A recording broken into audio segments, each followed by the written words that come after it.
प्यारे बच्चों, JCERT के डिजिटल स्कूल में आपका स्वागत है। लेकर आए हैं विज्ञान विषय कक्षा 7 पाठ 18। पाठ का नाम है पवन, तूफान और चक्रवात। तो आइए पाठ से संबंधित कुछ महत्वपूर्ण विषय वस्तुओं को समझने का प्रयास करते हैं। बच्चों, सबसे पहले हम यह जानते हैं कि पवन किसे कहते हैं। गतिशील वायु पवन कहलाती है। इसे हम देख नहीं सकते, छू नहीं सकते, पर इसे हम महसूस कर सकते हैं, यानी कि हम इसे फील कर सकते हैं। जैसा कि आप चित्र में देख रहे हैं, यह एक यंत्र है। इस यंत्र को तो आपने देखा ही होगा। इस यंत्र से हम पवन का वेग या पवन की तीव्रता मापते हैं। इस यंत्र का नाम है पवन वेग मापी, या फिर अंग्रेजी में कहें तो एनीमोमीटर। जैसा कि आप इस वीडियो क्लिप में देख रहे हैं, गुब्बारे के मुंह में जब हवा भरी जाती है तो यह गुब्बारा फूल जाता है। ऐसा क्यों होता है, क्या आप बता सकते हैं? हवा भरने पर हवा के अणु गुब्बारे के भीतरी दीवार पर दबाव डालती है और गुब्बारा फूल जाता है। बिल्कुल यही प्रक्रिया होती है जब आप अपने फुटबॉल में हवा भरते हैं तो वह फूल जाती है और फिर आपके खेलने के काम आती है।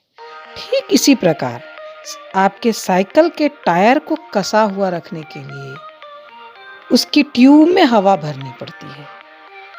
जब ट्यूब में हवा भर दी जाती है तो वह टायर को कसा हुआ रखती है और आपको साइकिल चलाने में आसानी होती है। क्रियाकलाप में हम दो समान माप के गुब्बारे लेते हैं। दोनों गुब्बारों में थोड़ा थोड़ा पानी भर देते हैं। अब दोनों गुब्बारों को फुलाकर उसे धागे से बांध देते हैं। दोनों गुब्बारे को किसी डंडे से इस प्रकार लटका देते हैं कि दोनों के बीच की दूरी 8 से 10 सेंटीमीटर की बनी रहे। अब दोनों गुब्बारों के बीच के स्थान में अपने मुंह से फूंक मारते हैं। जब हम गुब्बारों के बीच में फूंक मारते हैं तो पाते हैं कि गुब्बारा करीब आने लगता है, यानी कि गुब्बारे के बीच की दूरी 10 सेंटीमीटर से कम होने लगती है। ऐसा क्यों होता है? ऐसा इसलिए होता है कि जब हम गुब्बारे के बीच में वायु फूंकते हैं तो उसका वेग बढ़ जाता है और वेग बढ़ जाने की वजह से वहाँ उस स्थान पर वायु का दाब कम हो जाता है। इस कम वायु दाब वाले स्थान पर अगल बगल से हवा आने की कोशिश करती है और परिणाम स्वरूप गुब्बारे को अंदर की तरफ धकेलता है। इसका अर्थ यह हुआ कि पवन का वेग बढ़ने से इसका दबाव वास्तव में कम हो जाता है।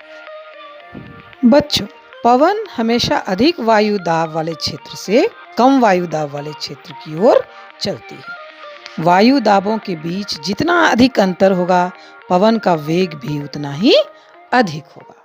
इतना ही नहीं, गर्म किए जाने पर हवा फैलती है और यह हल्की भी हो जाती है। इस क्रियाकलाप में हम समान माप की कागज की दो खाली थैली लेते हैं। दोनों थैलियों को लकड़ी के किसी छड़ के दोनों किनारों से लटका देते हैं, लेकिन ध्यान रखते हैं कि थैलियों का मुंह नीचे की ओर रहे। लकड़ी के बीच में धागा बांधकर उसे धागे से इस प्रकार पकड़ते हैं जैसे तराजू में करते हैं, जैसा कि आप क्रियाकलाप में देख रहे हैं। अब गर्म करने के लिए एक थैली के नीचे जलती मोमबत्ती लाते हैं। हम पाते हैं कि गर्म किए जाने पर थैली ऊपर की ओर जाने लगती है और दूसरी थैली नीचे की ओर आने लगती है, यानी कि थैलियों का संतुलन बिगड़ने लगता है। ऐसा क्यों होता है? गर्म होने पर वायु ऊपर की ओर क्यों उठती है? क्योंकि यह हल्की हो जाती है और हल्की होकर यह ऊपर की ओर उठने लगती है। इस क्रियाकलाप की मदद से हम यह समझते हैं कि गर्म होने पर हवा फैलती है और साथ ही यह हल्की भी हो जाती है। बच्चों, अब हमारे सामने एक प्रश्न है कि यह पवन धाराएं क्यों चलती हैं? पृथ्वी के असमान रूप से गर्म होने के कारण ये पवन धाराएं चलती है। लेकिन पृथ्वी असमान रूप से गर्म क्यों होती है? वायुमंडल में क्यों कहीं पर कम वायुदाब का क्षेत्र बन जाता है और कहीं अधिक वायुदाब का क्षेत्र बन जाता है? ऐसा क्यों होता है? इसे अब हम समझने का प्रयास करते हैं। बच्चों, भूमध्य रेखा के आसपास के क्षेत्रों को सूर्य की अधिकतम ऊष्मा मिलती है। इससे इन क्षेत्रों में पृथ्वी की सतह के निकट की वायु गर्म हो जाती है। गर्म वायु ऊपर उठती है और ठंडी वायु भूमध्य रेखा के दोनों ओर स्थित 0 डिग्री से 30 डिग्री अक्षांश की पट्टी के क्षेत्रों से भूमध्य क्षेत्र की ओर गति करती है। इस प्रकार उत्पन्न पवन धाराएं उत्तर और दक्षिण से भूमध्य रेखा की ओर बहती है। ध्रुवों पर वायु पृथ्वी के लगभग 60 डिग्री अक्षांश तक के क्षेत्रों की वायु से अधिक ठंडी होती है। इन क्षेत्रों में गर्म वायु ऊपर उठती है, जिसका स्थान लेने के लिए ध्रुवों से ठंडी वायु उस ओर प्रवाहित होने लगती है। इस प्रकार वायु का प्रवाह ध्रुवों की अपेक्षा अधिक गर्म क्षेत्रों की ओर होता है। इस प्रकार हम समझते हैं कि 30 डिग्री तथा 60 डिग्री अक्षांश के क्षेत्रों के असमान रूप से गर्म होने के कारण पवन का प्रवाह 30 डिग्री अक्षांश से 60 डिग्री अक्षांश की ओर होता है। बच्चों, थल समीर और समुद्र समीर के विषय में आपने अपने पिछले अध्याय में पढ़ा ही है। गर्मियों में थलीय क्षेत्र अधिक तेजी से गर्म होता है और अधिकांश समय थल का ताप समुद्री जल की अपेक्षा अधिक रहता है। थल की वायु गर्म होकर ऊपर उठ जाती है। इससे थल की वायु का वायुदाब कम हो जाता है। इस कम दाब को भरने के लिए पवन समुद्र से थल की ओर बहती है। यह मॉनसूनी पवन होती है। इससे वर्षा होती है। सर्दियों में पवन के बहाव की दिशा विपरीत हो जाती है, अर्थात यह थल से समुद्र की ओर बहती है।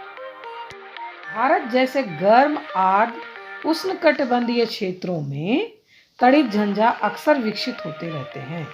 पृथ्वी की करीब की हवा गर्म होकर ऊपर की ओर उठती है, जिससे वहां कम दबाव वाला क्षेत्र बन जाता है। जैसे जैसे यह गर्म हवा ऊपर की ओर उठती है, यह धीरे धीरे ठंडी और भारी होती जाती है। इसके फलस्वरूप हवा का दबाव ऊपर अधिक और नीचे कम होने लगता है। इसका परिणाम यह होता है कि हवा पुनः नीचे की ओर आने लगती है। जैसे इस हवा में जलवाष्प की पर्याप्त मात्रा रहती है तो यह जमने लगता है और नीचे गिरने लगता है। अतः भारी वर्षा के साथ बादल की गर्जन सुनाई पड़ती है और बिजली की चमक दिखाई पड़ती है।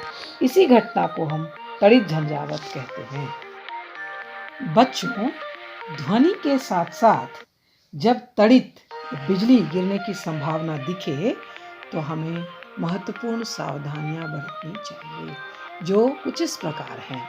किसी खाली स्थान या जंगल में किसी बड़े पेड़ के नीचे नहीं रुकना चाहिए। जमीन पर नहीं लेटना चाहिए। धातु की डंडी वाले छाते का उपयोग नहीं करना चाहिए। खुली खिड़की के पास नहीं रहना चाहिए। धातु की बनी चीज़ों के समीप नहीं रहना चाहिए। अगर संभव हो, घर के अंदर सारे दरवाजों और खिड़कियों को बंद कर देना चाहिए। शीशे की खिड़कियों और दरवाजे के ऊपर पर्दे डाल देने चाहिए, ताकि शीशे के टूटने की स्थिति में शीशे के टुकड़े कमरे में ना बिखरे मिले। अब हम यह जानने का प्रयास करते हैं कि तड़ित झंझा कैसे चक्रवात बन जाता है। बादल बनने से पहले जल वायुमंडल से उष्मा लेकर वाष्प में बदल जाता है। जब जलवाष्प वर्षा के रूप में बरसता है तो यह उष्मा पुनः वायुमंडल में मुक्त हो जाती है। मुक्त होने वाली उष्मा से आसपास की वायु गर्म हो जाती है। इस प्रकार गर्म वायु ऊपर की ओर उठती है, जिससे वायु दाब कम हो जाता है। परिणाम स्वरूप तड़ित झंझा के केंद्र की ओर उच्च वेग की वायु गति करने लगती है। इस चक्र की पुनरावृत्ति अनेक बार होती है। घटनाओं के इस श्रृंखला का अंत बहुत ही निम्न दाब के एक ऐसे तंत्र के निर्माण के साथ होता है, जिसके चारों ओर उच्च वेग की वायु की अनेक परतें कुंडली के रूप में घूमती हैं। मौसम की इस स्थिति को हम चक्रवात कहते हैं। यह अत्यंत विध्वंसकारी घटना है। चक्रवात का केंद्र एक अपेक्षाकृत शांत क्षेत्र होता है, जिसे हम तूफान की आंख कहते हैं। इसका व्यास 10 किलोमीटर से 30 किलोमीटर के बीच होता है। इस क्षेत्र में पवन की गति 150 किलोमीटर प्रति घंटे से 250 किलोमीटर प्रति घंटे होती है। इसकी ऊंचाई 10 किलोमीटर से 15 किलोमीटर के बीच होती है। चक्रवात काफी विनाशकारी हो सकता है। अतः चक्रवात की स्थिति में हमें क्या करना चाहिए? आइए अब हम इसे जानते हैं। मौसम विभाग द्वारा समय समय पर अखबार, रेडियो तथा दूरदर्शन के माध्यम से चक्रवात संबंधी दी गई पूर्व सूचना तथा चेतावनी की अनदेखी नहीं करनी चाहिए। हमें अपने सामानों को सुरक्षित स्थानों तक पहुंचाने की उचित व्यवस्था करनी चाहिए। हमें आकस्मिक सेवाओं जैसे स्वास्थ्य केंद्र, अग्निशामक दस्तों तथा पुलिस के टेलीफोन नंबरों की जानकारी होनी चाहिए।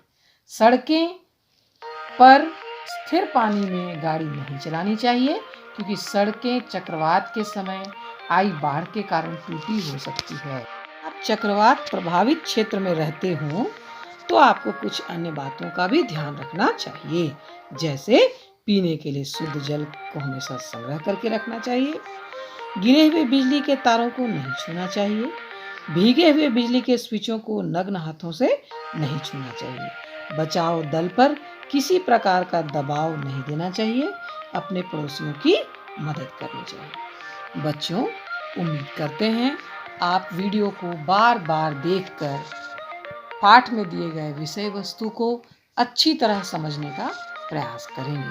साथ ही पाठ्य पुस्तक में दी गई पाठ को अच्छी तरह से ध्यानपूर्वक पढ़ेंगे। साथ ही अपने साथी को भी ऐसा करने के लिए प्रेरित करेंगे। धन्यवाद।